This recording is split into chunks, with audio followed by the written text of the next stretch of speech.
Was there an actual Jesus Christ, a living Christ? There is, not was. So it's when you talk about the Christ consciousness, it's a continuous thing. What you call your linear timeline framework, I'll speak in this sense in terms of your time frame linearity. Yes, there was an actual individual named Yeshua who reflected and represented the idea of an expression of what we have termed, using your terminology, the Christ consciousness, which is simply the idea of the collective consciousness of your world. Same thing as Buddha nature, Krishna spirit.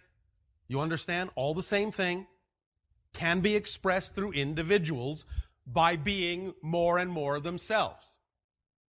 But that energy still exists.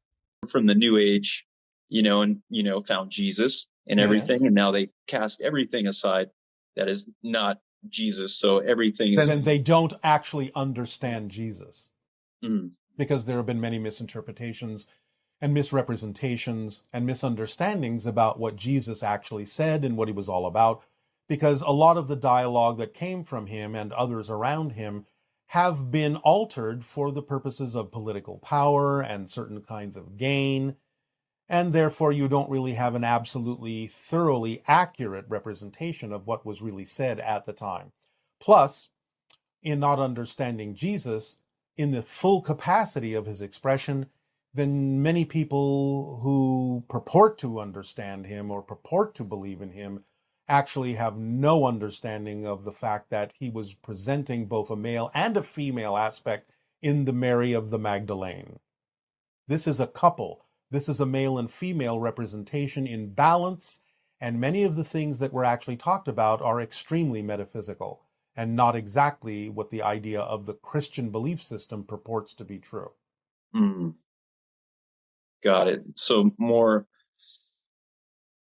This is hard for me to ask, but more like how you've said the Magdalena things and more of the Essenian stuff and the Rosicrucian stuff is a little more coordinated. Even there are misinterpretations in those. It is more the pure idea of the understanding of the balance between male and female in the expression of Yeshua and Maria, or Miriam the Magdalene. So more just the simplicity of harmony between the sexes. Yes. Okay. And the idea of the understanding of both sides' connection in balance to all that is, and the expressions thereof, many of which are very familiar now to those who have listened to metaphysical concepts in your modern age. Was Jesus a hybrid extraterrestrial? Jesus was a hybrid being, but not an extraterrestrial in the sense that you mean that he was from off planet. But he is a hybridized being that became very aware of his true full connection in that sense to source, and was attempting to demonstrate to all that you all have the same connection. Remember, he didn't want followers. He was attempting to reflect to you that you're all leaders. Yes? Yes. I've always been fascinated with the symbol of a Christ burning heart. Yes. So I would like you to describe to us what is the internal state or the state of consciousness of Christ with that burning heart? What does that feel like? Do you not yourselves call it the passion of the Christ? Yes. Burning heart, passion. Follow your passion. Burn for it. There is nothing else more important. Nothing else that puts you more in touch with who you truly are. And it looks like it's a state with very high awareness, ecstasy, but a lot of discomfort at the same time. Is that true? It doesn't have to be uncomfortable. Remember that was a specific lesson, a specific play being acted out for specific reasons that were relevant for that time that are no longer relevant for you. That was the point of it. This is the last time you have to actually see an example of this, if you understand the lessons being taught. That's what it means when someone says, oh, Jesus died for your sins. That has been misinterpreted in a number of different ways over the period of time from then to now. The idea is he went through that to show you that you didn't have to go through that this is the consequence of certain choices and to not make those choices. Remember, it wasn't his intention, no offense, to create Christians. He was telling you all that you're all Christ's. Act like it, and then you will be free. You will resurrect yourselves into a new life, into a new understanding, and your heart will burn with the passion of being who you truly are. Beautiful. Thank you so much. You are so welcome.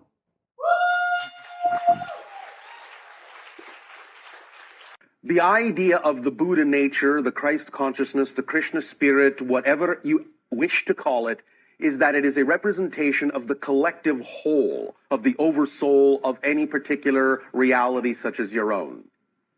While I, as an individual, am connected telepathically to my entire society and can represent that vibration if I wish from time to time, as any member of my society can, the idea is that as acting as an individual, we do not immediately represent thematically the idea of our entire society. We allow every individual to still be the individuals that they are.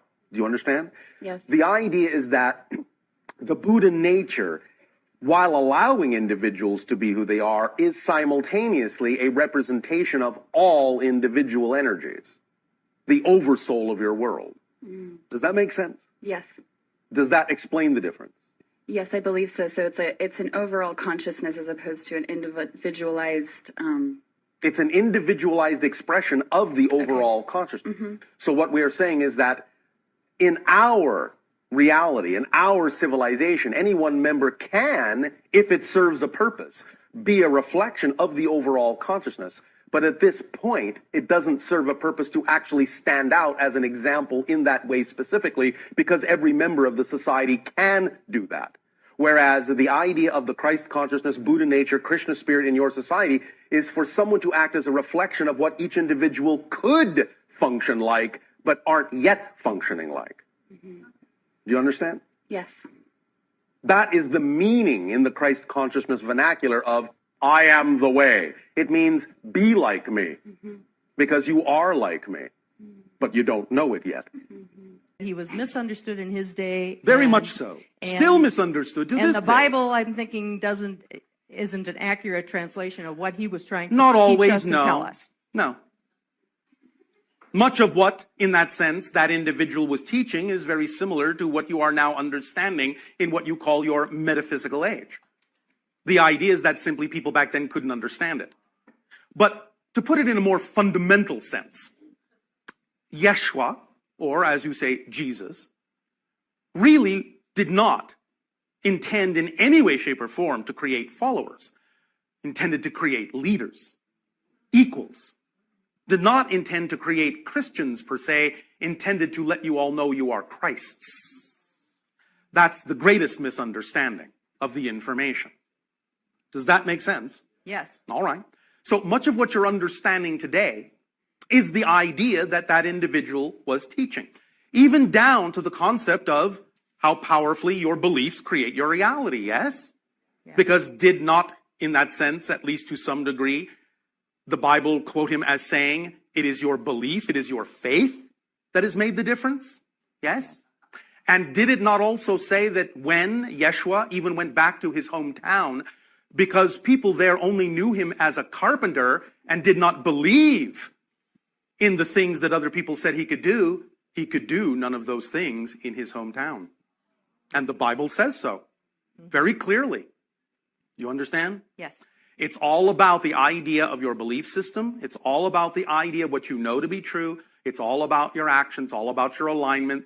This is all that individual was saying, and that's what he meant when he said, I am the way. He meant be this way. I'm the example. I'm the way. Be like me. Jesus, the Buddha, Yes. Muhammad. Yes. Krishna, Were Vavoka, all of them. Were they extraterrestrial beings? There is some extraterrestrial connection to some of them, but the way you mean it, no. I see. Some of them have, in their physical form, genetic alterations that are connected to extraterrestrial genetics that allow them to function in the way that they did. But the idea in the way you mean it is, no, they are not literally extraterrestrial. So were But they are representative of beings who are capable of expressing what we refer to as your world spirit. your collective whole spirit and soul of your world. Were they then hybridized? Some of them. You don't want to say which ones. The Christ body was hybridized. Really? The Buddha body was hybridized. The Krishna body was hybridized. The Vavoka body was hybridized. Did I mention all of them? Good day. Good day, Bashar. I have three. Thank you. Three people I'm working with that I would like some help with. People that you are working with? Yes. In what capacity? There's a child with an autistic condition. Yes. I have facilitated a repair in the magnetic field. In what way? By what methodology? I would say it would be through the help of William Gray. And I get the indication that the repair is in progress. To some degree, you have accelerated certain ideas, but there may need to be further adjustments, further experiences that will allow for a full knitting to occur. All right. Now I get that 70% of the problem with a child has to do with the magnetic field. Well, that may be an effect that may be reinforcing the initial causations. It is not the initial cause, per se. No. But it is an effect that does need balancing so that it does not continue to reinforce and amplify the condition, yes. And that there is a metabolic condition that can be addressed with... Yes. But what about the emotional ones? Yes. What are you doing for that? Or what is being done for that by someone? This is an area that I'm perplexed about relative to the child directly. Why?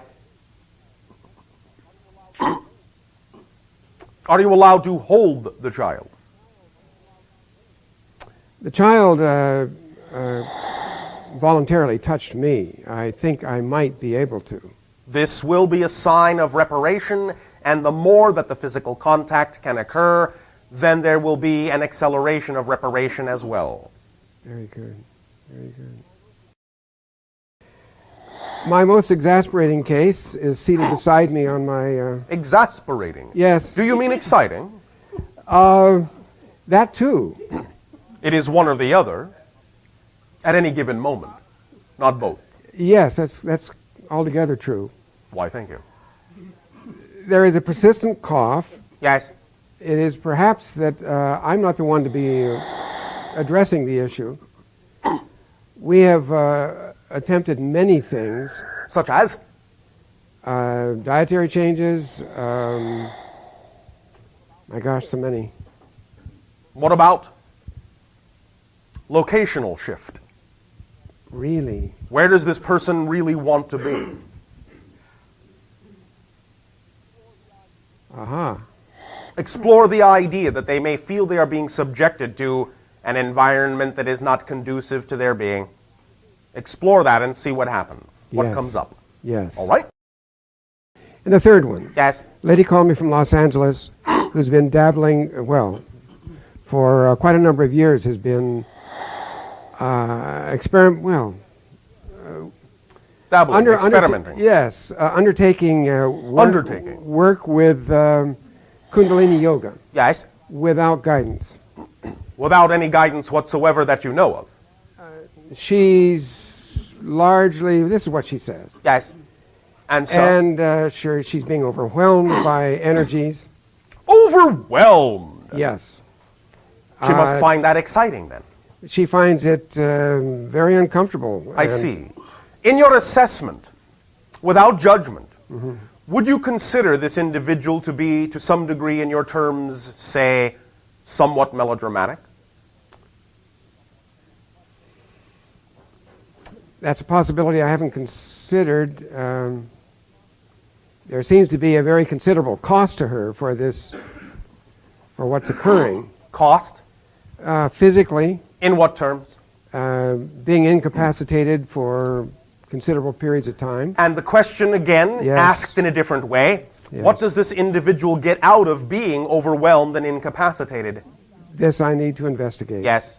Find out what the individual may believe is the benefit to appearing to function as an incapacitated and overwhelmed individual. Find out what would be considered an advantage to be in that state. Then you will have a key that you can turn. Thank you very much. Does that help you? It helps a lot. Thank you. You. First, I wanted to thank you for the last time that we spoke like this. All right, thank you. As well. For being such a perfect mirror. Thank to you. me. I realized I was being really hard on myself. Oh, all right. And thanks for playing that role out with me. My pleasure. I can't explain it, but the love I felt led me to understand the mirror, but Guys. I know that I don't know. I just want to thank you. Thank you 'Cause I know for it's choosing not- to be more of yourself. We also appreciate it greatly. Anytime each and every one of you makes a choice to be more of yourself, to us, the energy, just as an analogy, is the finest wine. You follow? Cheers. Thank you. Yes, I follow. To your health. I was following and I had to be called because I have a few questions actually. Yes. Proceed. Uncork and proceed. Pour yourself You mean out. drain? Ooze? Yes, if you wish. About 2 months ago, And the Oz. the only way I'm just going to use words, but I don't know if I'm going to explain this properly, but Well, you've used a sufficient amount of them explaining that you're trying to explain, so Well, why not just continue? I will. Thank you. The only thing I can describe the experience is that I fell into my heart. All right. As far as That's poetic. when I, and yeah, apt. I know. It sounds trite, but Why? It is poetic and apt. okay. I hear you. Thank you. And I would say shortly after that, I started falling. It would like go from my mind to my heart and then into my navel. Yes. Connecting And- the chakras. Yeah, but what happened about 2.5 weeks ago? Yes. My mom had a heart attack, Yes. or a heart awakening, as I told her it was. All right. And at the time I got the call, I was in a very deep meditation. Yes. So, and I've been around heart patients, so it didn't scare me. But my will just came so forward. All right. And for about 2 weeks, monitoring it from here and then going to be with her, Yes. it affected like everyone I came in contact with. Yes. And I have a question about will. I mean, it was interesting because intuitively I just pulled out Castanada's books again. Oh, all right. What I was experiencing during that time was it was so multidimensional and there were so many people being affected. Yes. And somehow I was monitoring it. Yes. That I needed more information on how to run my physical energy. And you know how Castaneda talks about the assemblage point Yes. and that type of thing. Yes. And he does say somewhere in there that why he likes the little smoke is because this type of energy actually fries your body. It's hard on the body. Which That depends. Which I don't believe. But I was It experiencing... is, shall we say, to some degree capable of creating the experience of burnout if the intention is not clear. Mm-hmm. But if the intention is, no burnout occurs. Nothing is hard on the body in that way. Right. I found myself tired in a certain way, but still having a lot of energy to keep it going. Yes. And so what I was wondering was if there was, since you're a physiological being, if there's Yes. any type of technique of working the energy in your body other than breathing or getting body work or doing yoga or... Yes. That you can share. Yes. Thank you. You will find that one very valuable and very quick technique for aligning the intention, grounding the self, and bringing all the chakras into shining agreement will be what you will witness in the beginning stances, the physical stances, or the positions adopted by what on your planet are classically referred to as sumo wrestlers. Okay. If you will observe the ritual of how they first will plant one foot and then the other foot with hands on thighs, with the accompanying sound from the gut, from the belly, from the throat, all in alignment, you will find that this will be a very aligning, purifying, cleansing, and clarifying technique. Then with the idea of allowing yourself to meet head-on whatever is coming at you energetically, but at that point then being not confrontive, but completely synchronized and meshed with the frequency of the energy. You and the energy will become one, there will be no difference, and you will find yourself standing stronger than before. Yeah, I actually had that experience. Oh, well, thank Somehow I knew to see no conflict, and there were a lot of conflicting things. Yes. In old labels, especially yes. with people being really afraid about it and not understanding why I didn't jump on a plane immediately. Yes. Well, this is in ancient language on your planet called the warrior's stance, the warrior's secret. Mm-hmm. And you instinctively know it because you have been a warrior several times. Yeah, I guess I don't really relate to it as in a warrior sense, but we are simply using the old term. Is Castaneda put out some videos where they show the exercises? I think it's called Ten's Integrity or something like that. Tensegrity. Yes. Is that... There is a similarity to tensegrity. It is not identical, but there is a similarity, and tensegrity is to some degree based and an offshoot of the very simplistic example we have already just given you. Okay. Would it be better just to stick with sumo wrestling? That's or up to you. Could I combine? You can do that, Okay. or you can create any combination of these ideas that work Right. best for you in your present assessment of who and what you are. Okay, I had one more question. Yes. In one of the little stories I think it was called, it was a separate reality, Don Gennaro is displaying to Carlos moving around a waterfall. Yes. And he throws some beams out from his assemblage point at his navel onto like a little rock. Yes. And he wraps the beams around the rock so he can then stand on this rock. Is that... I don't know. I always have a little problem with doing stuff like that because I feel like it's manipulating energy. You are manipulating energy anyway, in a sense, right? but you don't have to use the word manipulating if that has a negative connotation to you. Well, I was wondering if how to create from the navel point, which... Do you start thinking of throwing out beams to things you want? You can do it that way. There are a number of ways, and again, one of the things we have just told you is one of the ways that you do that. But in that sense, you are more likely throwing your entire attention out rather than singling it down to a single beam from the navel point. In a sense, you become the navel point. You become also the solar plexus. You become every chakra simultaneously in what we have already described as the seed form of what you have referred to. Great. But again, that is all a euphemism. For again, what you're really doing is making what appears to be out there your own in here. So in that sense, it's not really a manipulation. It is a true, shall we say, recognition and quote-unquote ownership. Okay, I guess like a lot of these things do happen naturally under, like you said earlier, that intense desire.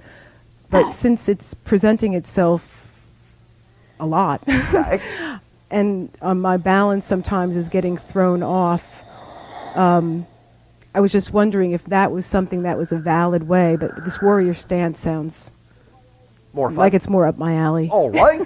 Then by all means, go up your alley. And then I wanted, with the questions about remote viewing. Yes.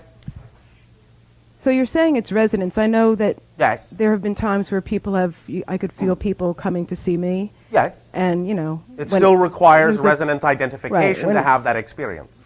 So if I don't want them there, I just shift my resonance, and a lot of times they can't follow me. Well, Is in that- a sense, is that you an simply may accurate- not perceive them in your reality domain, although they Right. may perceive a version of you in theirs. Right. Although, unless they're really good, because there was one really good person who could jump around with They me may for a while. simply be capable of allowing themselves to have a But- broader spectrum Right. of accessibility in terms of resonance identification. So is Yeah. that one way, though, to, let's say, you felt it was an intrusion? Could you just shift is that an accurate way of getting them off your back, so to speak, is by shifting your resonance? Yes. Okay. But again, also examine the idea of, first of all, of course, whether or not it actually truly is an intrusion, or whether you have, in that sense, simply been given an opportunity to understand that your particular frequency may not be on a level that you prefer it to be on. And you may be being given the gift of being shown that, so that then in switching it, you have the opportunity to thank them for showing you what level it was vibrating on. Yeah, I've had that experience under, I guess, psychic attack, if you want to call it that. Well, so where to speak. I just I'm not going to fight this person. What a waste of energy. I would Yes. just shift my energy. Yes. Yeah. Thank you. Okay. Thank you. You, and then you, and then you. Number 2, do you know who you are? Number 3, do you? Number 1, good day. Hi, Bashar. Bashar, Yes. I'd like to go back to what we talked about in our last session about Moses. Moses. Yeah. I'm still a little confused. I'm sorry I'm a little slow. Maybe you could explain to me better the relationship between Moses and Moses Yes. and the aliens. You know, like Ramses? Exactly. Moses. It Okay. is an ancient Egyptian name, not Moses. Moses. Okay. And what the relationship between Moses, Yes. the aliens, and the alien craft that that created the parting of the Red Sea, and what the significance was of that event? Oh, all right. One moment. The relationship on certain levels is as follows, and this is not necessarily every level. Number 1. It is generally recognized and understood that what you call the Hebrew nation is to some degree one of the offshoots of an ancient Orion stream that in the original Orion language is Chuva. In the influx of incarnations upon your planet that ultimately resulted in what you would call the Hebraic and Arabic and various offshoot other similar nations, there was the recognition of a new influx of this energy on your planet that required, shall we say, arrangement in your society. The things needed to be arranged, moved around, so that the proper energy dynamic would be created that would set up certain circumstances for what you would call the evolution of your planet.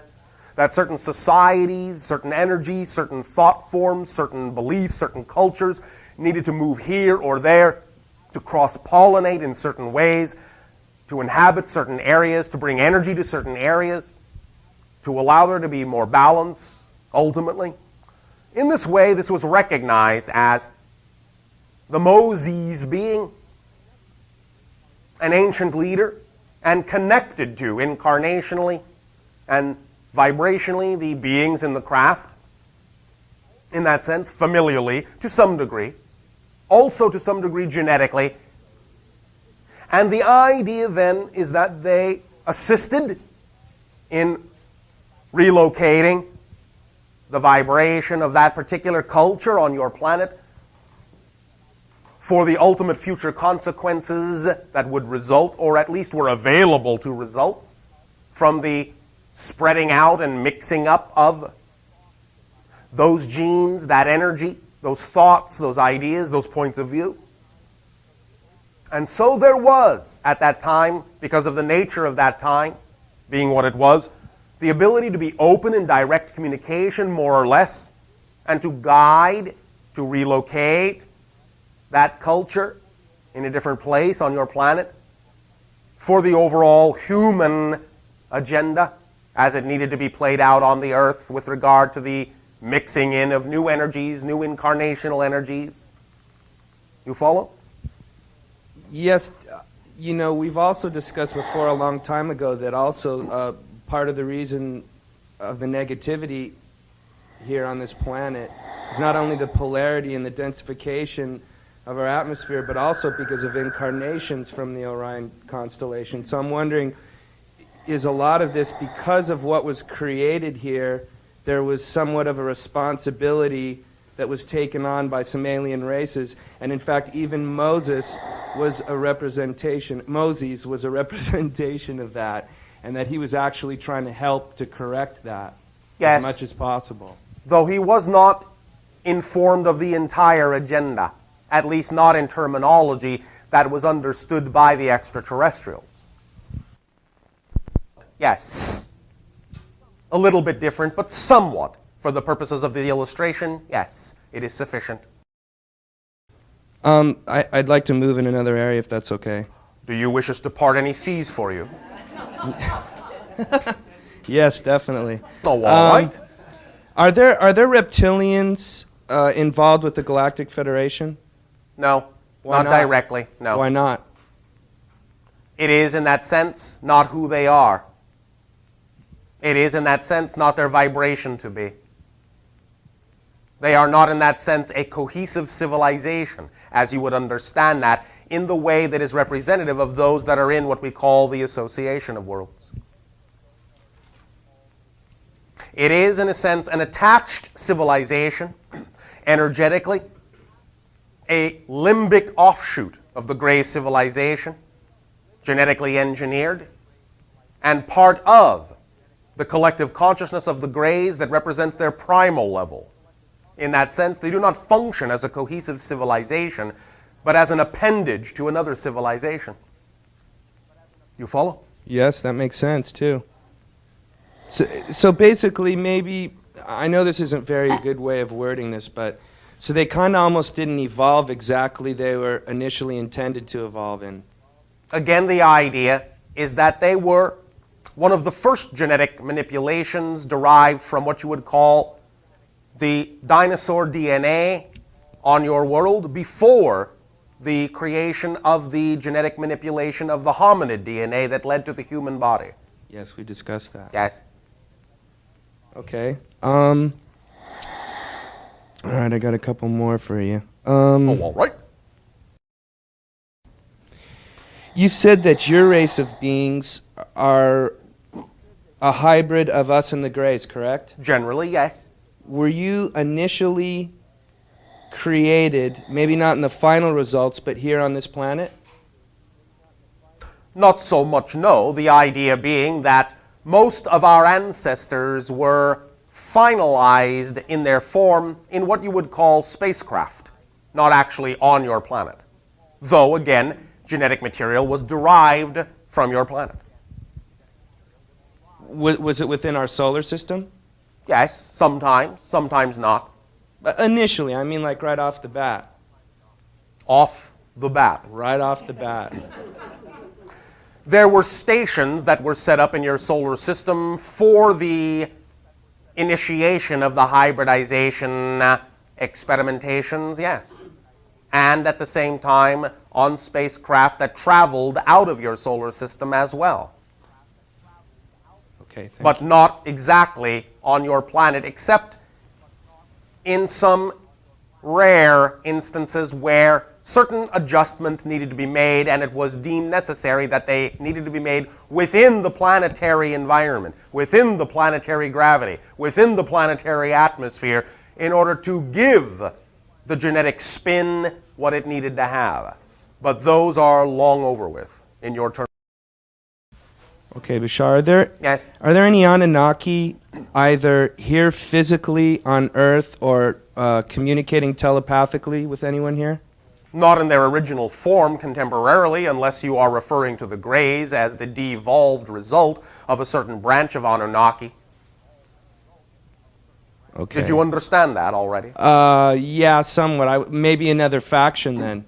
A faction of the Anunnaki set up shop, if you will, on a planet, and ultimately created catastrophes in their world that ultimately resulted in the devolution of themselves into the form you now understand as the Gray. Right, I actually knew that. So Okay. in that sense, they are still, to some degree, Anunnaki, though they now require the idea of the genetic material that they utilize to create the human body to begin with, to reinforce their own race and create the hybrid species so that they can incarnationally continue.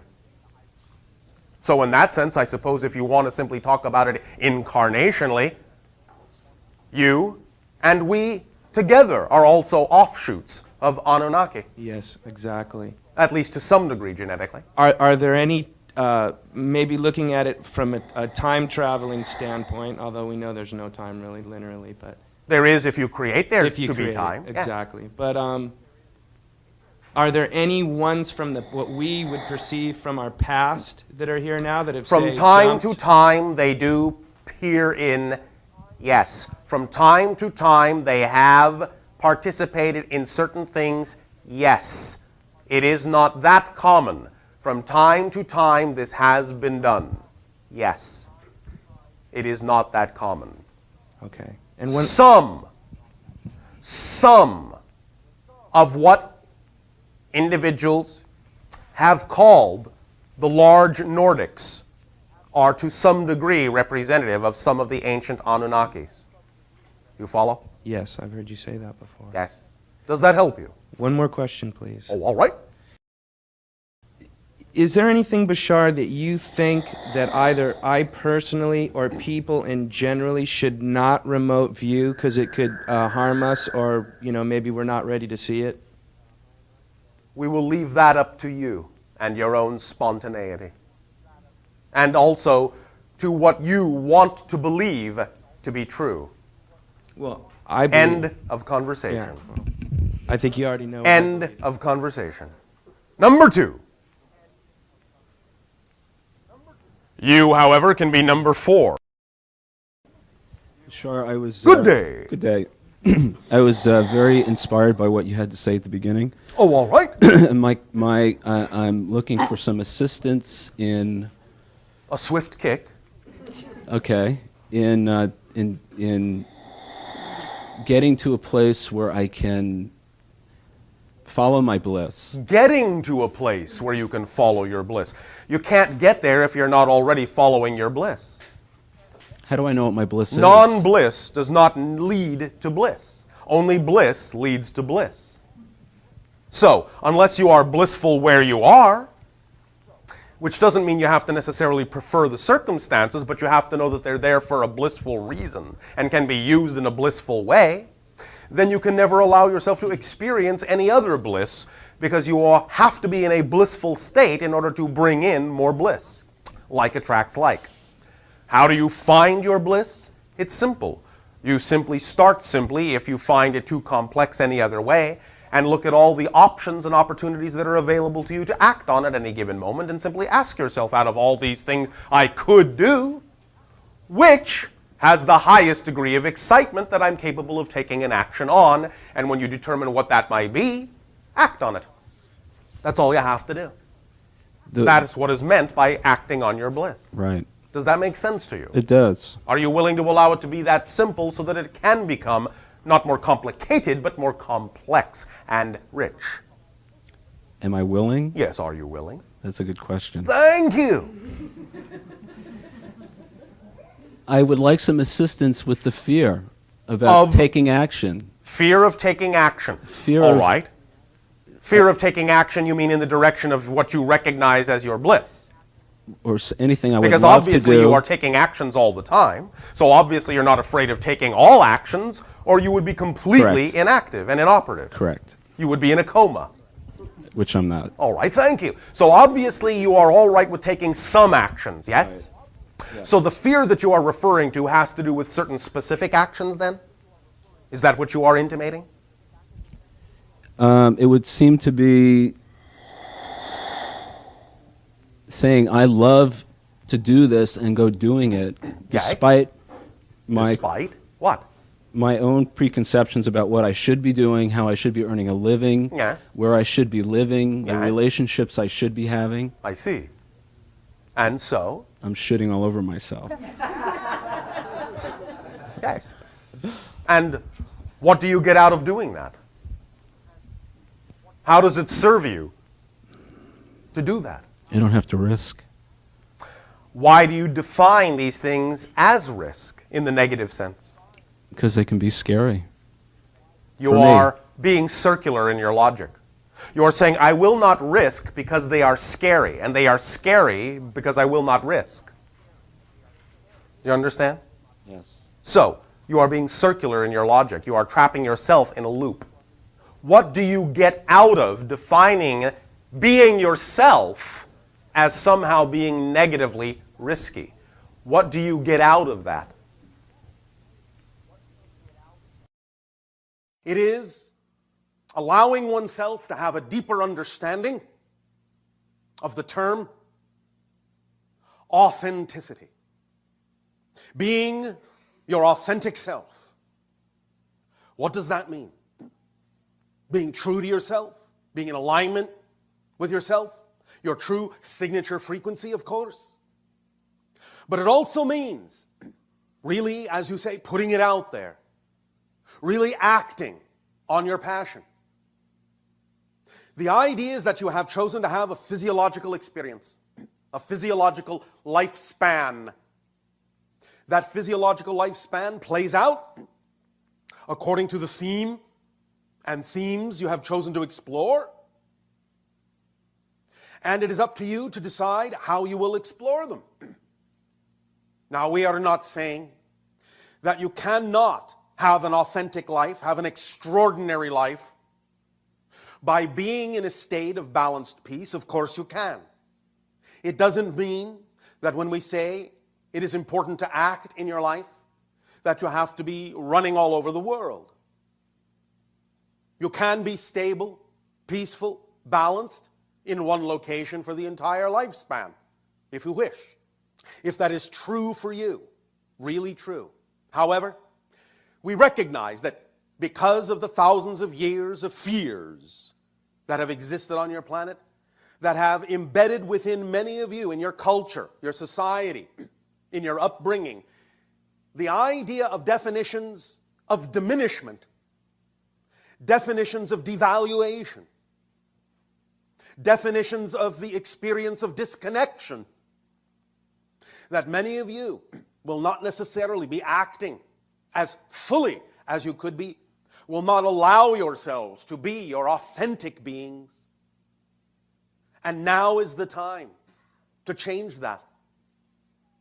As has been said, you know you are going through a transformation in this day and age. You know that it is about the idea of letting go of the things that are not you and incorporating the things that are. In the most profound, most artistically creative and expressive way possible. It is about getting out there and doing it, not holding back, not hesitating to be yourselves, your authentic selves. It is about being bold, adventurous, courageous, confident, curious, imaginative, excited, interactive, expressive, not holding back the gifts that you have to give, not depriving others of those gifts. Because while you may feel from time to time that you are seeking and searching for things, others also are seeking and searching for what you have to share, for what you have to give, for the expression of your true authentic self. When more and more and more of you are really allowing that authentic self to come to the forefront and to stand tall and to stand firm with your feet firmly planted on the ground and your consciousness raised to the heavens so that you stand in between that balance point of heaven and earth, as you say. And you allow yourself in that state of being, in that state of certainty, to really know it's all right, to really know it is your purpose, to really know that you can act, put forth Give out that gift. Express that gift. And there will always, always, always be a reflection from those that have been seeking what you have to give. It may not come in the form you expected, but the unexpected is to be expected in your lives from this point forward. Allow yourselves to be prepared to turn left and turn right in unexpected ways, to go up, to go down, to go forward, to go back in unexpected ways. Follow the flow of the path of least resistance, no matter how it may wind, no matter how it may twist and turn through your life. For those twists and those turns are your trips, your adventures, your processes, your explorations, your discoveries of more of yourself. And were they not essential to understanding the fullness of your being, those twists and turns would not exist in the path that you are. They are there for a purpose. They are there for a reason. They are there to help you authenticate yourself, validate yourself, get reflections and reinforcements of the true being that you are. For as you put that out there, you will always get the reinforcement and reflection and support of creation that this is who you say you are. Creation will never contradict you, ever. It is not designed to do that. It is designed to support you unconditionally in whatever you say is your truth, and whatever you say is true for you, if it really is in alignment with your signature frequency. Always in living an extraordinary life, always, too, must you incorporate the idea of balance, gratitude, grace, appreciation, and always take the time, always take a pause, and always take a moment to make sure that you are being truly authentic, that you are not disguising your anxiety as excitement, not burying the idea of definitions that you are too afraid to look at, because you are afraid that if you go diving down to look at, to examine, and to explore and investigate those negative beliefs you may have about yourself, many of you may be too afraid to find out that if you go exploring, you will discover that those negative beliefs are actually true. I guarantee you they will never be true. They will never be true. For you are a co-creator. You are made in the image of creation. You are what gives life meaning. You are the reflection of the all that is exploring its unique self. And this idea of your extraordinary life and the authenticity is all based on the concept of your unique perspective. You are the only one of your kind. You will ever be the only one of your kind.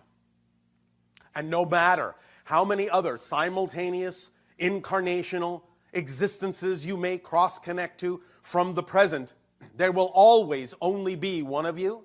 You will always only have this one life to live as you. So live it to the fullest. Allow it to be what you designed it to be. Work in harmony, work in concert with your higher mind. For your soul being has, in a sense, set itself up as a duality and a trinity by creating the split of the non-physical higher mind and the physical mind, and the balance point in between. You function on all three levels simultaneously, and by allowing there to be that balance between the two, allowing the relationship between the physical and the higher mind to work smoothly, to let each other do the jobs you were designed to do, to support each other, to reflect to each other what it is you were designed to support and reflect, you will be functioning as a whole being, as a whole person, as your authentic self, as your adventurous self, as your extraordinary self. Anytime that you only allow your physical mind to control everything, to manipulate everything, thinking that is the only way to allow yourself to experience your self-empowerment, that it is the only way to allow your life to fall into place, anytime you allow only the physical mind to do that, you are functioning as a half person, not a whole being. In truth, in a sense, without the higher mind, the physical mind is literally a half-wit. So use all your wits. Use them the way they were designed to be used. Rely on the higher mind. It is standing on the mountaintop. It can see farther than the physical mind. It can see where you're going. It can see the path you are. The physical mind down in the valley is wandering to and fro, going around this outcrop and that outcrop, going down into that valley, crossing this river and that river, or that ocean and this ocean. And it can only see so far. It can only see to the physical horizon. But the higher mind is on the mountaintop. It can be all the way out into space, and it can look far beyond and guide you unerringly if you are willing to allow it to do so. And this is the point that we have discussed about your visualization of your life, your authentic life, your extraordinary life. It is absolutely, profoundly helpful to have that vision in your mind, that symbol in your physical mind of what represents to you that extraordinary life. Seeing yourself in all the places in the world that excite you. Seeing yourself clearly, viscerally, doing all the things in your life that you say are representative of your highest joy and your passion. Applying that and watching yourself thrive, watching yourself be creative, watching that version of you live a life of ecstasy and joy and calm and peace and contentment and confidence. But the idea, again, is that your higher mind, and only your higher mind, knows exactly what that's really going to look like, how that's really going to physically manifest. So by using the symbol to get yourself amped up into a state of excitement, because if you really connect to that visualization, you will feel like that is you. You will start to mirror, to mimic, to match the vibration, the body language, the actions, the choices that that version of you in that visualization is doing. You will behave like that version of you more and more and more. The more you key into it, the more you have that visualization. But that's just for the purpose of getting you to start behaving like that you, to exist in the state of being of that version of you, to feel the excitement and passion and peace and balance that exists within that version of you. And as soon as you feel that, as soon as it rises, as soon as it fulfills you, as soon as you radiate that frequency and you feel you're going to burst at the seams, you're so excited about that visualization of the ideal reality, the ideal, authentic, adventurous, extraordinary life. Drop it. Erase it. Blank it. Zero. Flatten it out and go into the void. But keep the excited state. And then hand over that energy to your higher mind and let it take that energy and lay it out like a blanket upon the landscape. And let it show you what things need to now come to you, in what order, in what way, in what fashion, at what timing, with whom it is attendant, how it expresses itself. Perhaps it may look similar to what you visualize. Perhaps it will look nothing like it. But know for a fact that what it brings you next when you're in that state, if you stay in that state, will be exactly the thing you need for your extraordinary life, for the life to continue to be experienced in an extraordinary way. You are all capable of living your version of an extraordinary life. You all have it within you. And it's just an issue of letting it out. Letting that vibration leak into the world so that by example of living that life, you allow other people to see in your example that you are so ecstatic, living that extraordinary, adventurous, curious, imaginative, and creative, loving, passionate life, that they will come to you in droves. How did you do this? How are you living this way? How is this working for you? This is who I want to be. And you will inspire. And by your example, you will support their opportunity to have more option, to choose an extraordinary life themselves. Ignite each other. On your planet, in the practice and understanding known as Zen, they have an image that is exactly representative of what we are speaking of here. And it is the candle flame. Imagine this now. You are a candle, and you have lit your flame, and you are surrounded by unlit candles. As you take your candle, you can light all the other candles. Your flame never diminishes, but all the other candles ignite. And that flame grows, and it spreads into 1,000, 100,000, 1,000,000, 1,000,000,000 flames of their own. By the first flame, by your willingness to shine that inner light outwardly, do you give them an opportunity to take their candle and match the frequency of your joy and ignite their own candle, ignite their own flame, to allow that single flame to turn into billions of flames. At least the opportunity. Should some candles choose not to match that vibration, allow them their choice unconditionally. That is also part of your authenticity, part of your extraordinary life, to be so allowing, so unconditionally allowing, that others who may make choices that you can see clearly are out of alignment with their true selves. It doesn't mean you condone it for yourself. It doesn't mean you gloss it over. It doesn't mean you don't recognize that it may be a negative energy choice.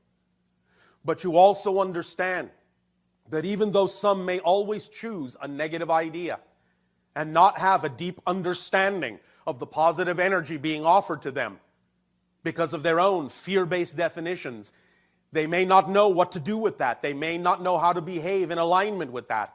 They may choose negative behavior, even as a result of being exposed to the idea of a positive vibration. And you can recognize that and have the compassion to wish them well. You can share with them that they have alternatives, but should they choose not to take them, be unconditionally allow them to find their own way. You cannot force anything on anyone, for if you do, all you're saying is you don't believe in the power of what you believe in yourself. For the greatest power requires the lightest, gentlest touch. Look at all that is. It is so powerful, you hardly feel it at all. That's how powerful it is. It does not have any need to force itself upon you. God's will is your will, because you are all that is. If the idea of all that is forced its will upon you, it would be contradicting the creation that you are within it. You are created to be who you are as a reflection, as an experience of all that is. You are made of all that is. We are made of all that is. Everything is made from all that is. What need does it have to exercise its will on itself?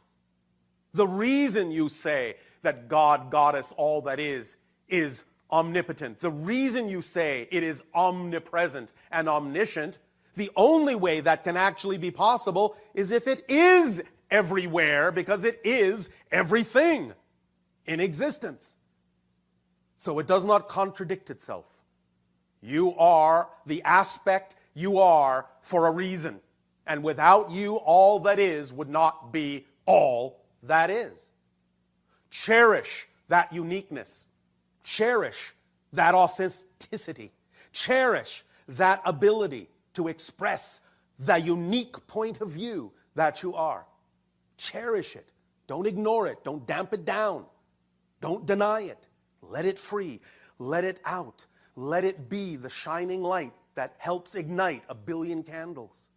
And then your world will be alight with flame of creation. You will ignite the passion within yourselves simply by your proximity, simply by your enthusiasm, simply by your passion. For you all know that when you see someone so inspired, so passionate, you know you can feel the passion rising within you to match that frequency in your own way, to be inspired by them and to be your own version of that idea that they are expressing so passionately, so fervently, so creatively, so beautifully, so joyfully in their lives. Let your imagination run free. It is the conduit of communion between you and the higher mind.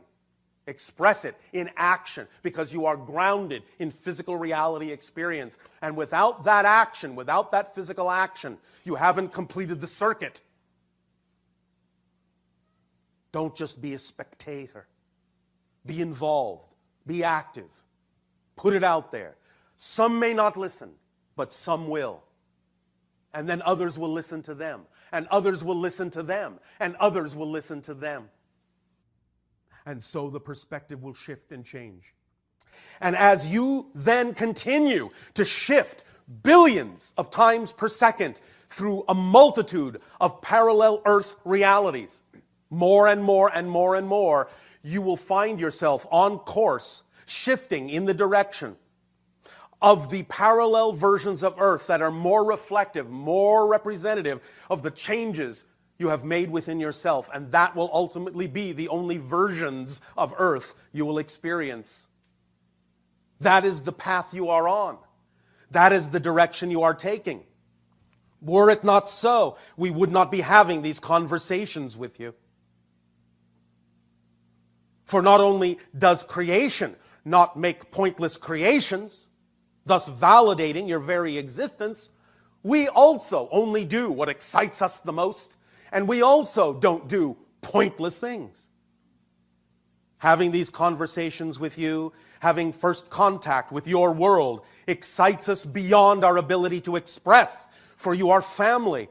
And by forming these connections and allowing these connections, we are family growing together, expanding beyond what either of us can imagine we could become. And in becoming it, then we gain a new understanding and a new perspective of creation and all that is. But to be that expanded family, to be that extended family, to be that authentic family, to be that adventurous family, to be that extraordinary family, you must be the state of being of that family first. So come, join our family, and allow us to explore creation together in new and imaginative and startling ways beyond what you can presently conceive. Be your extraordinary selves. Don't hold back. Don't hold back. Don't hold back. If anything, hold forward.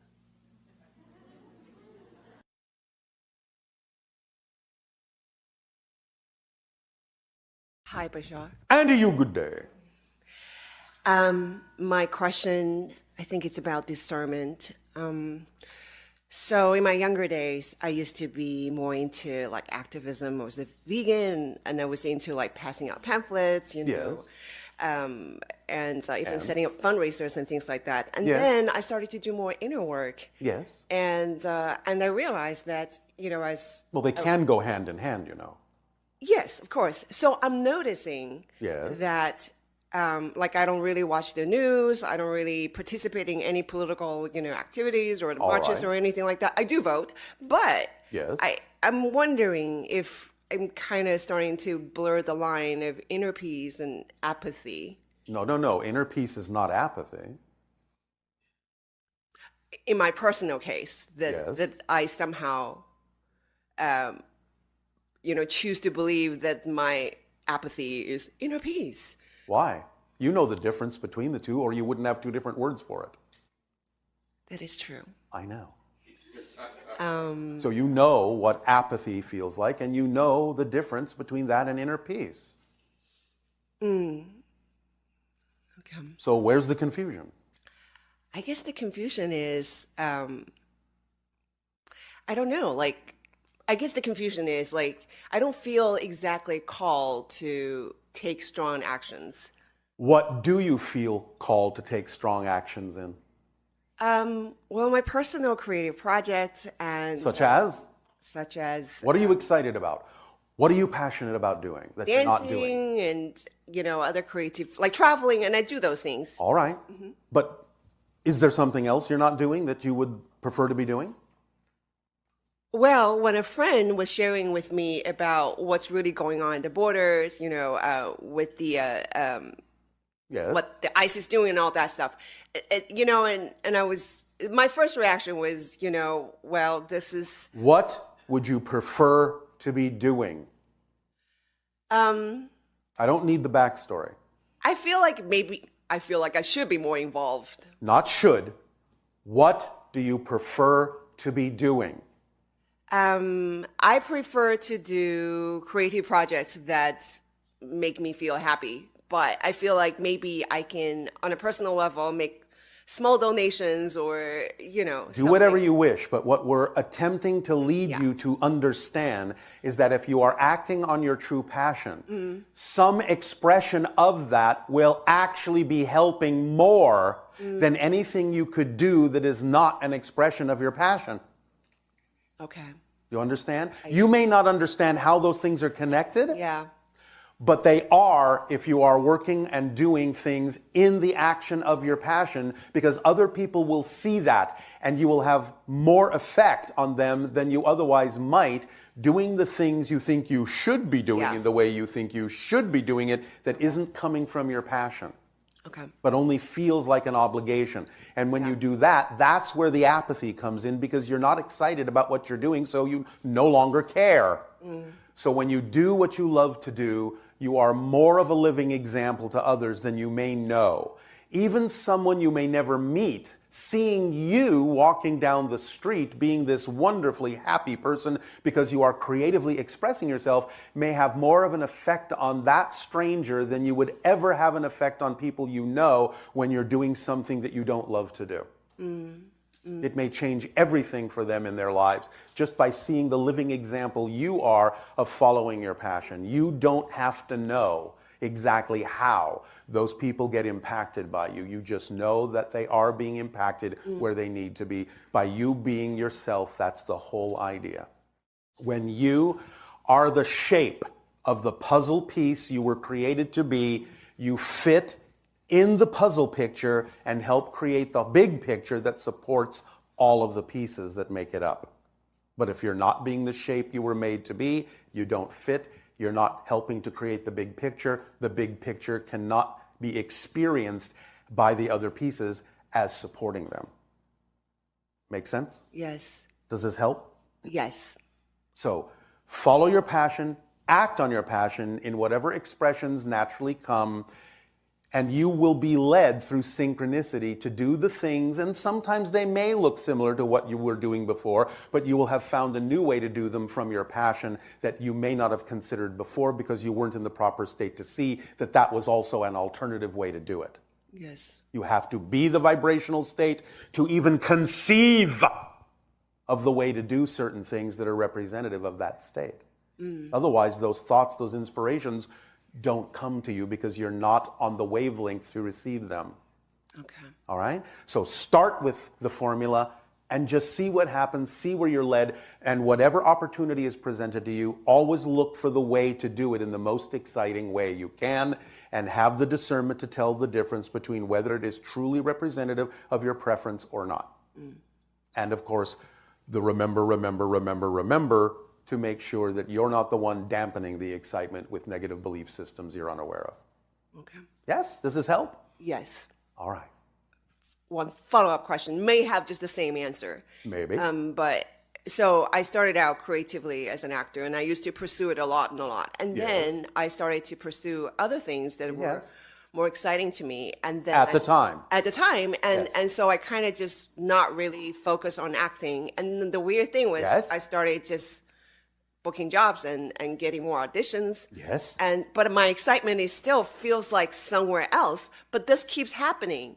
So I keep following Again, are you blocking what could be exciting with your assumptions that it's not? Yes. Then use your imagination to see that these things are coming to you in a way that gives you an opportunity to really look for other ways in which you might be able to find the excitement in that, or finally and ultimately determine that it is simply not your preference, not your excitement. But because you keep repeating it for yourself, you are trying to tell yourself something.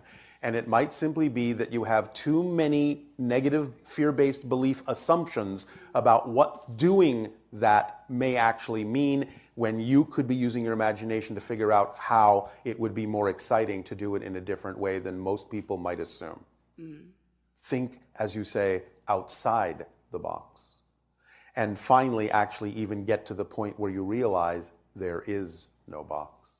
Sounds good. Thank you. You are welcome.